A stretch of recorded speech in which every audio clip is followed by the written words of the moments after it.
Okay, so starting with your value criterion, which is ontology, can you please define ontology? Ontology is basically the state of being. So the state at which we are right now, it is a state of being. That's basically what ontology is. And how exactly does this apply to the question of the living wage? So, okay, first of all, our core value is societal welfare. And so what my case states is that, first of all, the moral duty of the government is to provide societal welfare. And they do this through, they basically do this through, the reason that you should not provide living wage is because when you do so, you infringe upon the rights of those that are forced to provide living wage. And so Yes, but how does this even relate to ontology? It seems like it's completely irrelevant to what you've stated in the ontology case. measures societal welfare. Measures, yes, I understand that, but how exactly? You define ontology as a state of being, but I don't see how this even relates to the question of the living wage.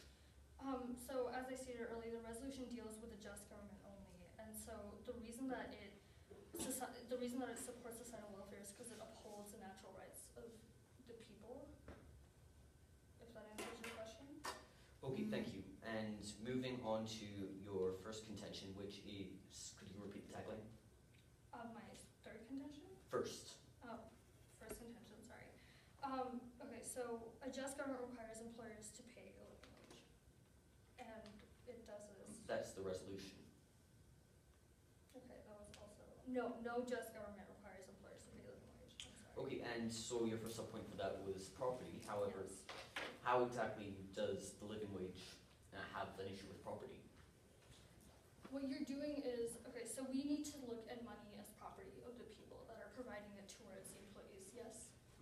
And so when you do that, what happens is you are infringing upon the rights because you are regulating how much money needs to be paid to the employees. But are the employers forced to keep as many employees as they do? No, not necessarily. So therefore, would it not be robbing them if they are simply paying people for their labor, and therefore it's quite easy for them to just, they could employ less people, and therefore they would be losing, they would not be losing any money. What Therefore, exactly is your question? How exactly would this be infringing on property? This infringes on their rights towards property because the money is their property. And so it demands that they give a certain amount of money towards the employees. Thank you. And moving on to your subpoint, the autonomous liberty of businesses, this is correct? Yes. So are you basically saying that the liberty of businesses to pay employers however much they want is more important than the employee's right to life? No.